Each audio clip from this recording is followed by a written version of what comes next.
Do not just hear a dial. This is the Bellingham Podcast for the week of July 4th. Happy Independence Day, United States 2020. This is episode 159. Still from that city by the Salish Sea, we are back from break, and I'm AJ Barcet.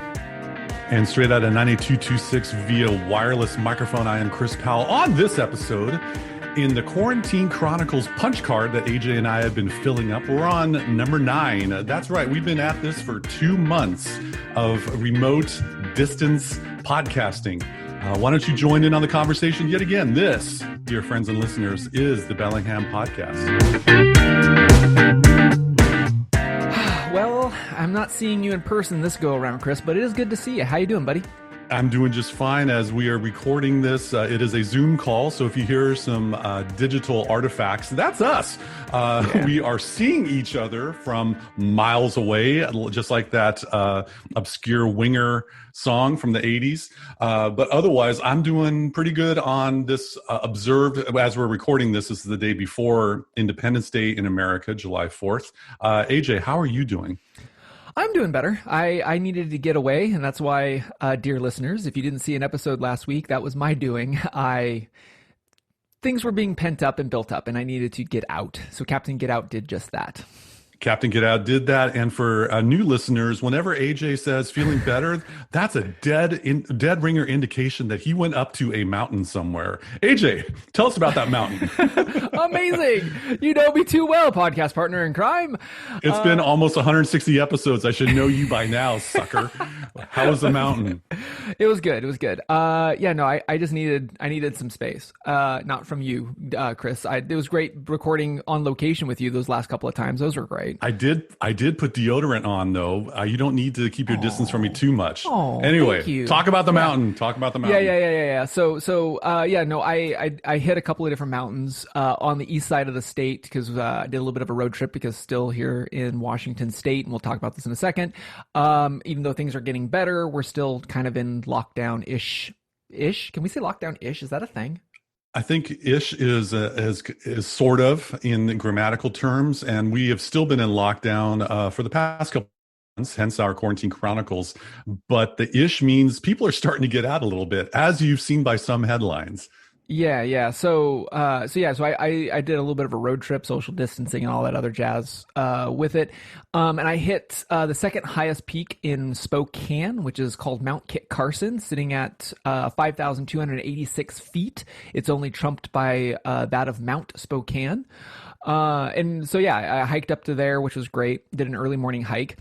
And of course, because Governor Jay Inslee is indeed listening to this. Hi, Gov.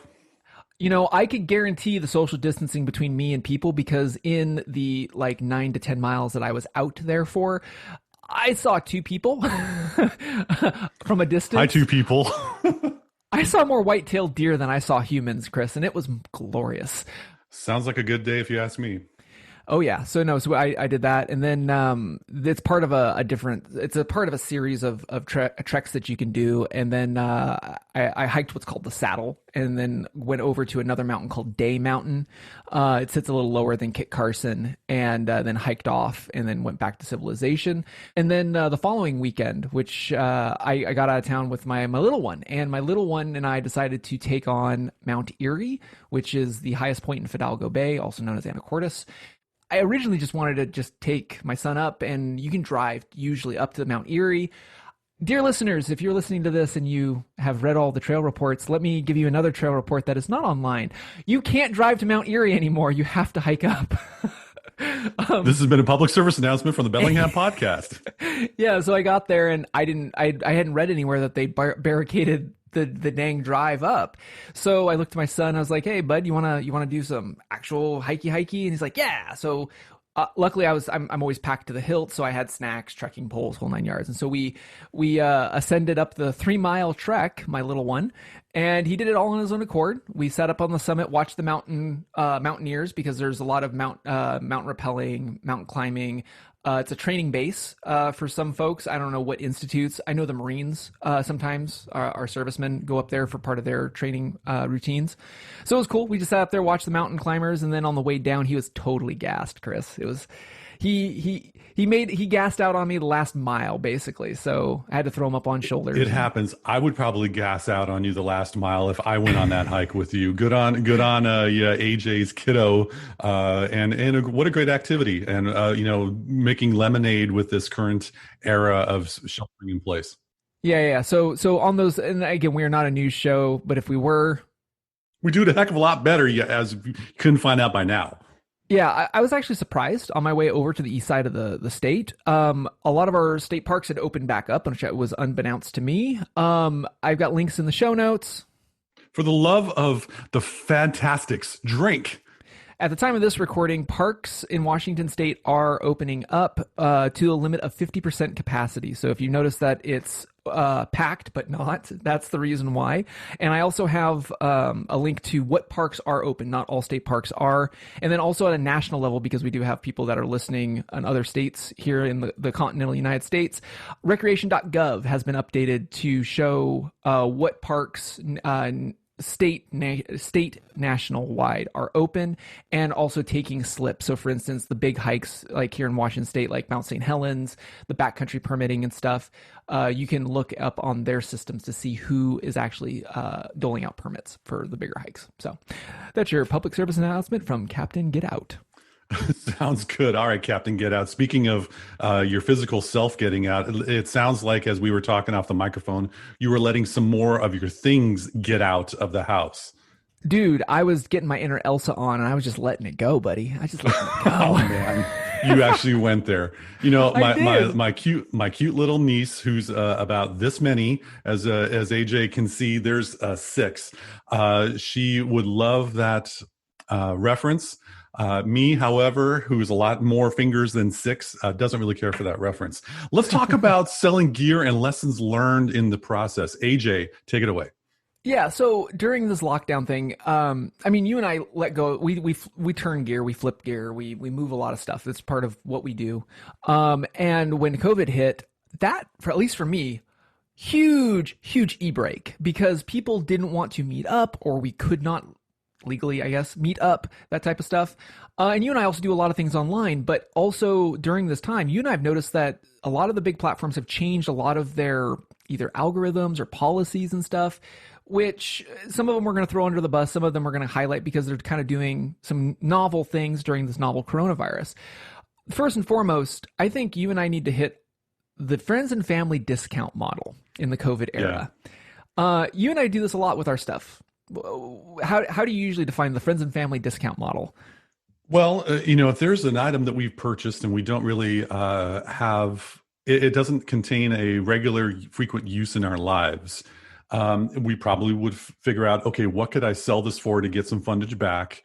We also have a network of people that we are honored to call friends. Some of these people may want or could find joy with some of this stuff. And I'll talk about this in a little bit. There's a thing called an opportunity cost if you are one of those economics folks. And, what is the opportunity cost of selling an item versus either giving an item away or saving yourself some of the trouble for going through this process? And a friends and family discount is like, you kind of want to keep it in the family. If you have a friend that could benefit or find value or would enjoy this item, you throw them a discount. It would, it's kind of one of those severely marked down clearance red tag price tags, and it's a way to be able to, I guess, pay it forward, so to speak, do an effort of goodwill to give someone a deal on an item that you found joy with, and instead of trying to jack people for money, hence the friends and family discount. Yeah, and we see this, to dovetail on the watch fan, we see this a lot. I mean, when I sell watches or give away watches or whatever, like usually, typically speaking, unless it's like a Rolex or something like that, like you're gonna lose money. Like it doesn't matter. Like whatever gear it is, whether it's a watch or tech or whatever, usually you lose money.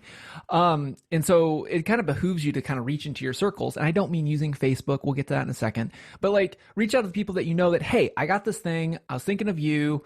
You can kind of try it before you want to buy it, or just offer me what you think it's worth or whatever. Usually with something like a watch, I'll usually add on the tag, and a lot of people do this too. If you ever sell it though, I get first right of refusal. So like if it is a bigger ticket thing, like that's another way that you can kind of help, like giving it or selling it, quote unquote, to a friend. But like that way they're kind of forced of like, hey, I got this thing, and maybe it's, they know how much it is. Like maybe it's a Uber Bonanza computer of some sort, right? They don't just go and flip it also on your like generosity. So I kind of one of put the that stock out unwritten there. rules. Yeah, one of the unwritten rules of friends and family discounts. You don't make money on the discount you got from the original friend or family. Right, right. So yeah, so you can also throw that tag on if it's a bigger ticket thing. Now, if you are going to go through the headache and hassle, and Chris and I have done it lots of different times and lots of different platforms, so we're going to save you some of that headache and hassle. But before we do, we should give a shout out that you might be listening to us on Camry 102.3 FM. They are community powered and streaming all over this dad blame internet at kmre.org. See, we can still keep the clean tag. Let's start with the elephant in the room. Orange, black, and blue. Amazon. You and I have sold on that Amazon. one. Yeah, no, I've had some experience with that, and but there's a funny thing that I've noticed. We don't need to waste our listeners' time talking about how one can sell something on Amazon. But what I've noticed is, and I'm going to use a similar megalith analogy. Way back in the day, Netflix had DVDs and movies available for streaming on their service, and you noticed after a while, more and more original Netflix content was being brought to the forefront, and you had to do a lot more digging to get those DVDs shipped to you by mail in those red envelopes. Remember the red envelopes coming in your mailbox, kiddies? The USPS does. They still have PTSD about all those deliveries.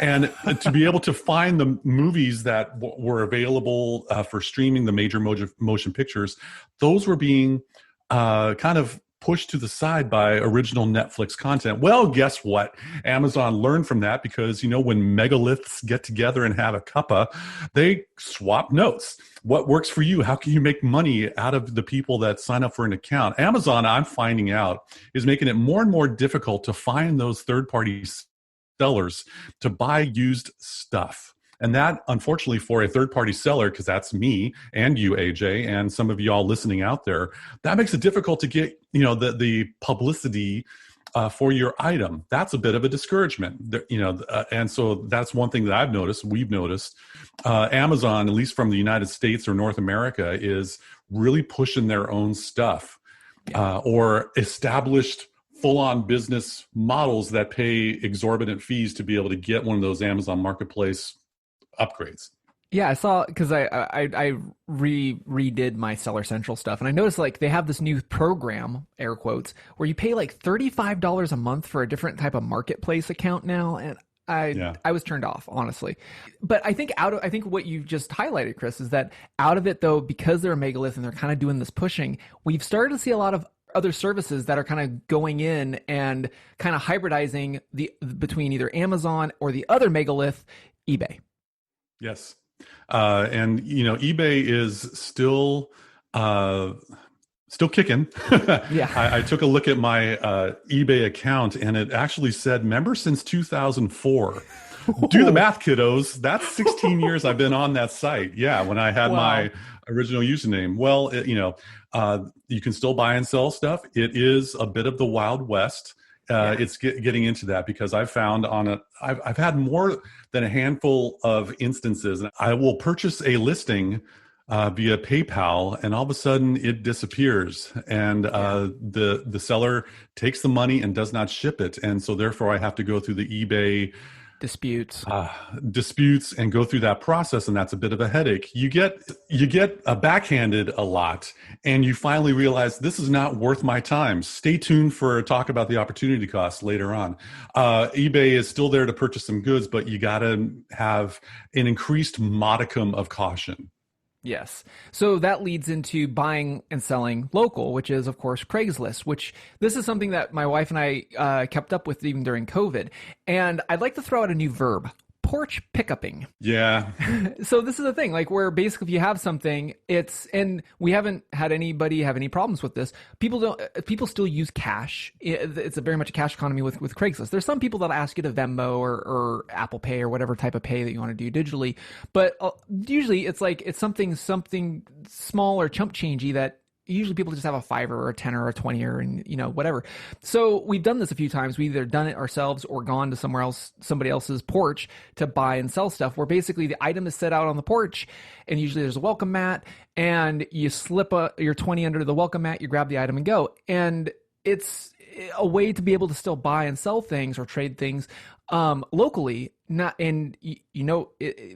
can't really get burned per se, because like it's the person's house, like where they live, you know what I'm saying? So like sure. Everybody is honest, and it's that level of honesty that the big ones that we just saw, Amazon and eBay, you can kind of ghost people and burn people. That's where kind of this new evolution of other services that have come up, where it's like, we're going to try to figure out who this person is, the services, to guarantee the buyer and seller have a mutual level of like, at least the service knows who you are, so that, things kind of stay kosher. OfferUp is kind of one that came out of this. So eBay and Craigslist had a weird love child. That's kind of Keep it clean. Is another service where you can buy and sell and trade locally, or they now have this new self-shipping model where basically you see the listing and they'll take a little bit of a cut, but they'll supply like a shipping label and try to make the shipping process, which is a pain point for you and me, as easy and cheap as possible, which is nice. A couple other items that I've noticed and observed as far as a new up and coming, or one you may not be aware of. There's a website called Swappa, and it's similar to Cuppa, but it's swappa.com. And this is a place to exchange or trade used technology devices. And there's some pretty good deals to be had. Another one that I've noticed my wonderful high school graduate daughter employ on a number of occasions is a website called Depop. DEPOP. It's a website for clothing consignment. And yes, you can, since you mentioned, AJ, that we are in an era where a lot of consignment stores are not open based on government regulations and other things like that. Depop is a clothing trading, selling online resource. And what my daughter has done, in which I've been rather impressed, my daughter will go to one of the discount stores that may be open. And in Washington State, where we live, Goodwill is open with social distancing. Value Village may be opening up in a little bit, but Salvation Army maybe. Mm-hmm. She finds these clothes.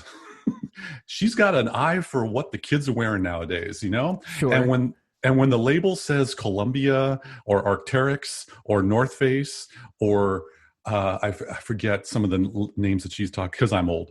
She will list them on Depop. And in some cases, I'm not saying, your mileage may vary on this, folks, but I've heard her talk about a 5X or 6X profit on what was paid and what was sold. And, your mileage may vary. You're selling stuff and you got to be able to ship it just like eBay. Yeah. But I'm hearing her talk about younger sellers and those who may not have as professional an account presence in some cases. But anyway, check out Depop.com if you got a lot of kiddo clothes that are in good condition that you might be able to recoup some of that cashola. Dude, that's pretty cool. I think the capper on all of those listings is got to be this new one that I stumbled on called Mercari. And Mercari is kind of like a Facebook Marketplace, which I'm not going to get into because I've had no luck with them, and it's also Facebook. And so full disclosure, Chris and I don't really prefer them. But Facebook Marketplace meets OfferUp. Now, the one thing that Facebook Marketplace provides is the fact that you know who the person is. And again, it's that reducing anonymity and reducing people ghosting you. So Mercari does that, and you can also submit like who you are and vet like who you are based off of internet and also physical identification, which is kind of cool. The thing about it and OfferUp is that Mercari, like you can buy anywhere in the United States and stuff, and they have a shipping method that is, again, it helps the seller and tracking for the buyer. And what's really nice is they're really geared towards, they take a straight 10% off the top. They're really geared towards moving stuff for the seller. So like if you have something and you think that you can get $150 for it, like Mercari will keep helping you as a seller being like, yo, we're seeing that this is a trending on our network. You may want to offer it around 85. Like they really try to use an algorithm approach to help things move because that's how they get paid.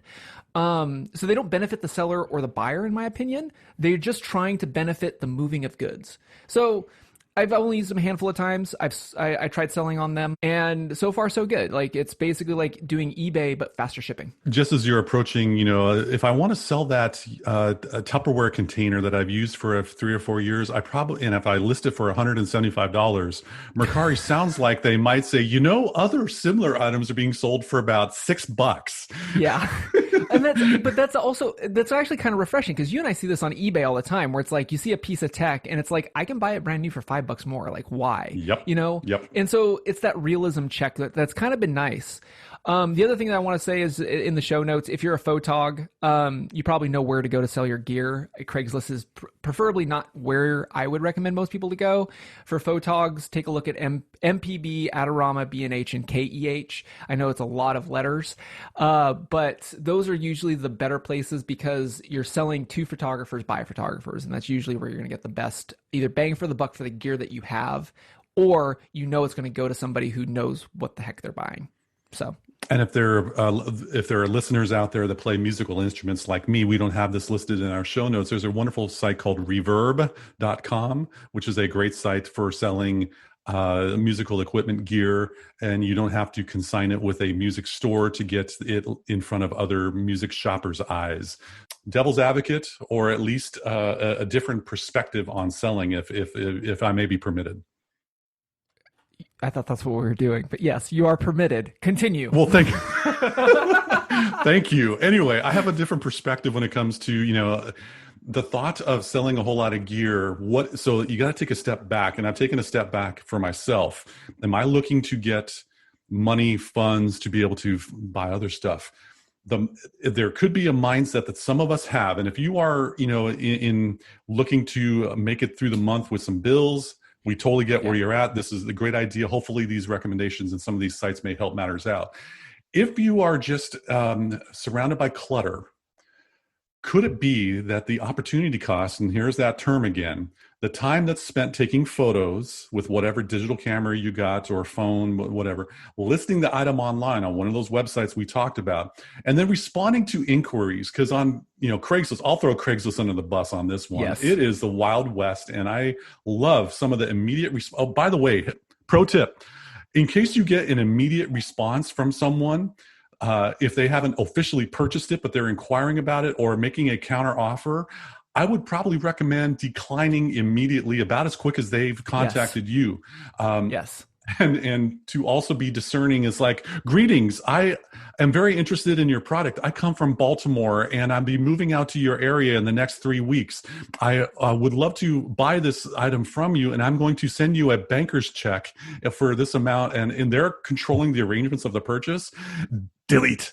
However, the time spent dealing with inquiries about your product, and then once you sell it, packing the item, standing in line to ship it, whatever avenue you ship it, FedEx, UPS, USPS, or another third party, or driving to meet the buyer, such as the porch pickup you mentioned earlier, and then whatever online fees they charge. As you stack this amount up, the amount that you're selling it for, that's what your take-home amount.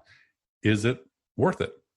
And that goes back to our friends and family discount. If you know someone that might benefit from this, you can equip someone with some really cool stuff. True story. My wife has a friend that contacted me. They were interested in buying a Bluetooth speaker.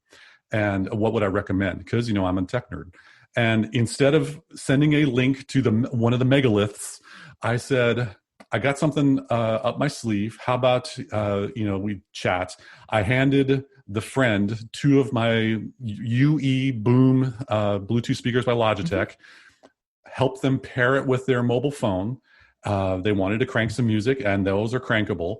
I go, check it out for a week or 2. Let me know what you think. If you like it, make me an offer. That's initiating the friends and family discount. And where I'm getting at is I could have sold those 2 boomsticks on eBay, pay their fee, or not receive more money based on their fee, ship it, pack it, pay the shipping costs, which kind of is increasing a little bit. Why not either give it away, make it someone, keep it in the family? I think that's where I'm kind of going from, is like, if you need to get the funds, yes, proceed as we've recommended. Otherwise, why not uh, enrich someone's life, bring them joy for something that they can use and not sell at a higher price or something like that, like we discussed before. That's my different mindset. Like, you know, the way back when, if you look in the archives or if you go to AJ's Patreon page at patreon.com/AJ Barce, you might notice an iconic picture of a replica of an iconic picture that AJ had taken, where he's sitting alone in his living room with some tech device and a lamp and drinking a cup of tea. The living room was devoid, very similar to Steve Jobs' iconic photo with the record player and lamp and things like that. If we are looking to have a fuller life with less, why not just eliminate, pass it along, and enjoy? The money will come and go. We will. It is my hope and prayer for everyone that they will continue to make money in this lifetime. Yeah, the money will come. You'll get windfalls. You'll get opportunities to invest in stuff. Why not just eliminate some stuff now and then buy stuff as the opportunity presents itself?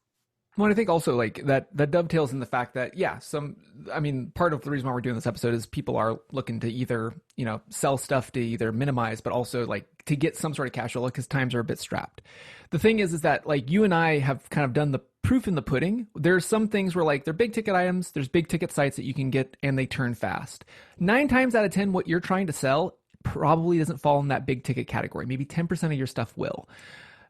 Why not? You could try to unreasonably list it, sell it, ship it, and all of that time takes away from the bottom line of what you listed that price for. So if it was a $100 thing, plus, like you said, raising costs of shipping, $15 off the top, plus a 10% commission, plus entertaining all of the nyucks, why not just do guaranteed cash on the barrel of your friend gives you $20 and a cup of coffee, and you don't have to do any other work, and everybody wins, It's just one of those things. Hashtag goodwill, and I'm not talking about the store. Hashtag goodwill, not the store. That's a long hashtag. There you go. But no, I agree. And yeah, it doesn't matter where you're coming from when you're listening to this, whether you're trying to upgrade, downgrade, minimalize grade, or get cashola because we feel you, just wanted to give some options and opportunity. That's what this episode is really kind of hinging on. I think we've sold our audience on what we're trying to get across, have we not? No. Oh, I don't think we've sold. I think we've actually made a couple offers and maybe some counter offers, and I'm going to control where we're going to do this sell, okay? Because I'm coming from Baltimore, Chris. And all right, Lieutenant Pun. All right, Lieutenant Pun. Let's move on to something else. Okay, it's that favorite time, folks. Bust out your bingo cards. It's Bellingham Bingo. Great intro. That's awesome. All right, if you've been living under a rock or you're new to the Bellingham podcast, go back and listen to our previous 158 episodes. But anyway, recently, since we are in this remote era where we can't go out to get a cuppa or sit down and have a meal in a restaurant establishment, there's a whole lot of takeout going on. And so AJ and I have highlighted a local venue in town that is providing this type of material for your reference. AJ, what's on your bingo card this week? So this one is under, I don't have the B-I-N-G-O on this one. It starts with a J and it's jalapeno. No, I'm kidding. Jalapenos, okay? No, it's under the B for bueno. Oh, Good bueno! Food. Oh, dude, go. B for burrito, bueno. Ah, dang, I wasn't good on that one. You are Captain I'm caffeinated. Pun. So jalapenos. So there's 2 locations. There's one in downtown Bellingham and there's one in Barkley. I think the Barkley one is the goods. Even before COVID, they were very cognizant of like being aware of like allergies at the table and stuff, and that migrated to when they did their takeout stuff. If you're looking for some of the best Mexican that's fast in town, take a look at Jalapenos in Barkley. That's all I really got to say. Get the tamales. Tamales are great. Chris, what's yours? I'm a fan of the filling station, and I guess we can call this under the column G for Good Burgers. There are 2 locations in Bellingham, one in the Fairhaven zone and one off of James Street. And I did an experiment. This is going to tie into a little bit of a rant / public service announcement / food for thought, if you will. Oh, yes, exactly. As we are ordering online, I've watched the process, and some restaurants will say, "What's your name?" and hand you the plastic bag of awesome. Other establishments will have a storage rack, a rack of such in which you will be able to pick up your food, and there's no checking. So along the lines of what you were talking about for porch pickup, I'm a little cautious about when I drop 40 some bucks on a meal for my family and it's just sitting there. Who's to stop someone from saying, "Oh yeah, I'm so and so"? But anyway, that's just my little thought about this: the quality controls or the security controls of our online pickup. But when we are ordering online, here comes the tech nerd alert. Tech nerd alert. Why are we giving an online website, not the restaurant? The restaurant is using a third-party service. Why are we giving this online website our personal email address, our personal name, and our personal phone number when it will be just sitting there waiting for us to pick up? So I've tried an experiment. I have an alias name. I'm not going to tell you what it is. Bond, James Bond. I could probably use that and it probably would fly. I could even use Leroy Jenkins if I wanted to. The fact is, I'm giving them my form of payment, an online card, fair enough. But as far as the name and the phone number, an alias phone number found on a couple apps available. One of them is MySudo and one of them is Google Voice. Got a link to both of these websites in the show notes. And for the love of Mr. Wrestling 2, drink. So what I'm getting at is you're not lying to the restaurant. You're giving a valid form of payment. But they're not going to be using your name, your email. Oh, by the way, that email address that you have had for 5 or 6 years, it's going to go into a database with this third-party site. And they're going to use that for marketing. Click spam emails and stuff like that. I'm going on a rant because I'm feeling kind of hungry, thinking about all this food. I was just thinking, if you had another account, another email account created that was specifically for online retail sites that you don't care about, you care about the people working for them, but the site that you're ordering from, we don't care about. That is where I'm kind of going from in my public service tech nerd alert rant. Completed. Anyway, but check out the filling station. They got great burgers. Chris, off the rails. Next on the Bellingham podcast. Let's talk about new things. Speaking of stuff that's going on. I don't have anything new, so I'm going to defer to you on this one. What do you got in the hopper? Under the hashtag do something about it. Relating back to that website Swappa, I've been doing a lot of research on trying to find a travel phone because, oh, by the way, my wife and I will be taking our high school graduates' data to the university that is out of town. And I value my default iPhone SE. I've downgraded since the last time we spoke about phones, but I wanted a travel phone just in case something were to happen. I have a burner phone, if you will, or one that won't make me cry if I lose it. Found a Google Pixel from 2016 on Swappa for $65, ladies and gentlemen. $65. It had the Google Android operating system on it, latest version.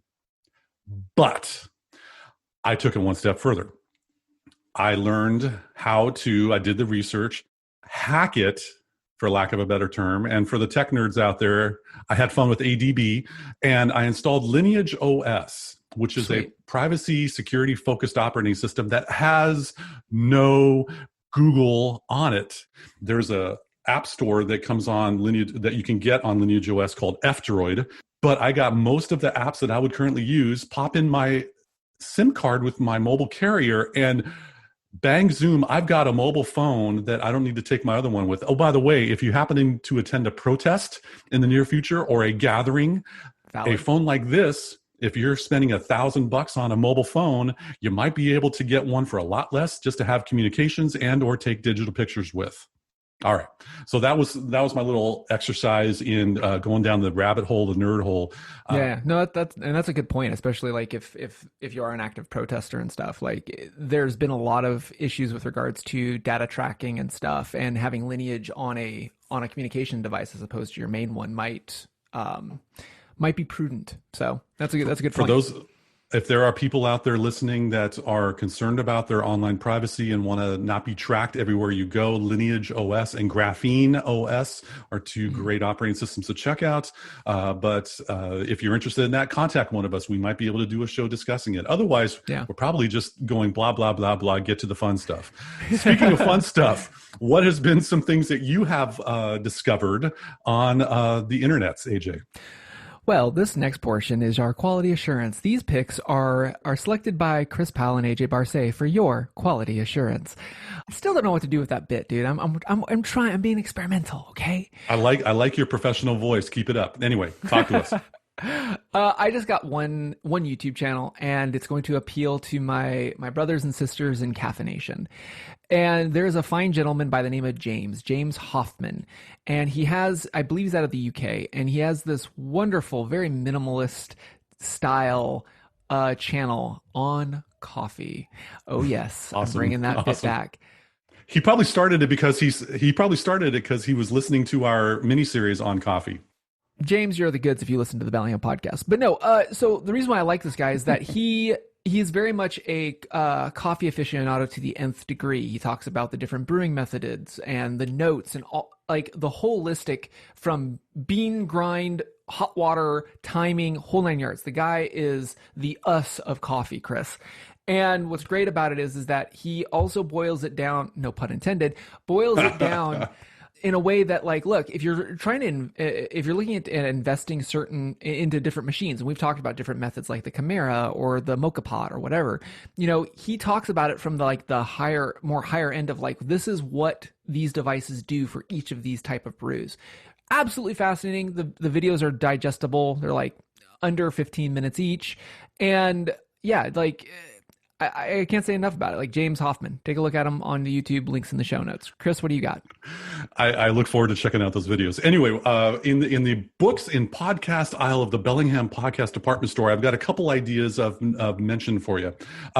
In the books aisle, there's a fellow by the name of Jason Fried, and I probably have mentioned him less than a handful of times in our 159 shows now.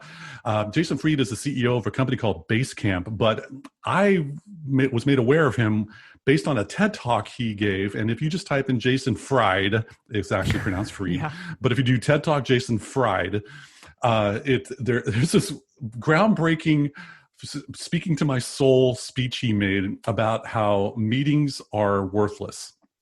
That got my attention, and that got him on my radar. He has written 3 books, and since I'm going into the analog physical book zone of the summer that I want to read something, I bought all 3. Rework, which is a great way to approach work, and Remote, which, oh, by the way, CEOs of companies that all y'all listening to us, this is how you run a team remotely in the COVID era. Read Jason Fried's book called Remote, and also the third of the Return of the Jedi book in the trilogy. It's called It Doesn't Have to Be Crazy at Work. Yes, sports fans, it doesn't have to be crazy. And a lot of these essays that he has included in this book are very well written, and they just resonate with me. Rework, Remote, It Doesn't Have to Be Crazy at Work, the Jason Fried trilogy, if you will. Also, for the podcast, I'm sure that you folks listening at home probably have more than just this show that you're subscribing to. Impossible! Inconceivable. It turns out that AJ and I, we've started this around 4 years ago. We had no idea how front running we were, because all of the bloggers and online writers and authors that we have been following in the productivity, self-help, leadership, whatever have you, outdoors, realm, they're doing podcasts now. Welcome to the party. Exactly. We'll get your table ready with enough social distancing. Cal Newport is a fellow who's a computer science professor, I believe, at Georgetown University, God help us. And he had a landmark book called Deep Work, also so good they can't ignore you. He now has a podcast called Deep Questions with Cal Newport. What's the show about? It's a show where people ask him questions and he answers them. Anyway, there's a fellow by the name of Simon Sinek who has a wonderful speaker, lots of videos on the YouTubes. He has a podcast called A Bit of Optimism. we could use a lot of that in this current age. There are conversations with some folks that I've never heard of, so it enlarges my perspective of who's out there, and it's a great conversation without a whole lot of yelling. And I got to shoot straight. While you were on the mountain, I turned the volume down on my news echo chamber. I just couldn't take it anymore. There's so much megaphones and shouting, but I'm getting off the rails. Got to come back on. Finally, there's a fellow by the name of Greg McKeown. And a number of years ago, Greg McKeown wrote this fabulous book called Essentialism. Now, you call me Captain Minimal. I also refer to myself as an essentialist. What is, necessary? Greg McKeown wrote a book called Essentialism. And, he has a podcast called Essentialism with Greg McKeown. Oh. How about that? I would still love to see the follow-up to Essentialism. If you're listening, Greg, looking forward to buying that book the day it comes out. But here are some more discussions, interviews, talking about paring things down to what is important in life. So, well, I think also all of our selections. I mean, mine's caffeination. Let me rephrase. All of your selections are kind of to bring, like you said, kind of to break the echo chambers that we're all kind of living in with sheltering in place and stuff, and kind of trying to help bring a little bit of optimism to the lightless end of the tunnel that we might all feel. So I dig them, dude. These are some great selections. AJ, as we're wrapping up, may I take a moment that is not part of our show notes and just say something to our 3 or 4 listeners that are still with us? You don't have to ask for permission. Beg for forgiveness. Go, dude. Go. I was part of an event last night with social distancing, and one of the people that was speaking said, "It's okay to not know the answers." So many of us are having to come up with knee-jerk reflex responses to how we feel about particular topics. You got to be able to allow yourself the ability to go, you know what? I don't know what is the right appropriate response to say in this situation. I don't know what stance I feel is best to take at this current way. There's good and bad parts to everything that we're currently facing. Give yourself permission to say, I don't know. It's okay. You're not going to be less of a human being. You're not going to be looked down by your friends.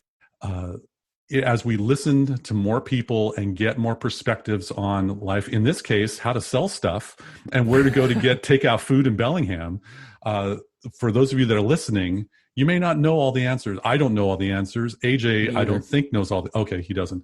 I think this is something that when people are asking, how do you feel about this?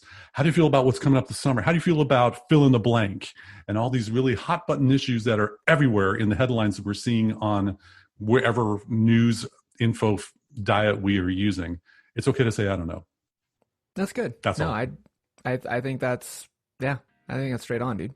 One thing I do know, it is time to stick a fork in this episode. That wraps up for this edition of the Bellingham Podcast. Thank you again so much for listening to us, rating us, reviewing us wherever you like to get our podcast. Remember, if you're in the Bellingham area, because most of us are, you might be listening to us on KMRE 102.3 FM. A community powered and streaming all over the darn place at kmre.org. Yep, and on that note, from the city by the Sailor Sea, just take care of yourself the best way you can. I'm AJ Barsay. And a longtime friend of AJ's pops and moms, I am Chris Powell. Thanks once again for joining us on the Bellingham Podcast. I have to put this in at the end, otherwise okay. I will not hear the end of it. I gotta take 30 seconds. I'm gonna ask for permission, because that's what you did to me twice this show, Chris. It's weird. My last episode we recorded, you said hey to my pops. My pops actually reached out and said, hey, tell Chris, hey, from your pops. So awesome. Well, very cool. Happy belated Father's Day to AJ's pops. I look forward to being able to saying that in person someday, looking straight at you, sir. And thank you for listening to this fine show.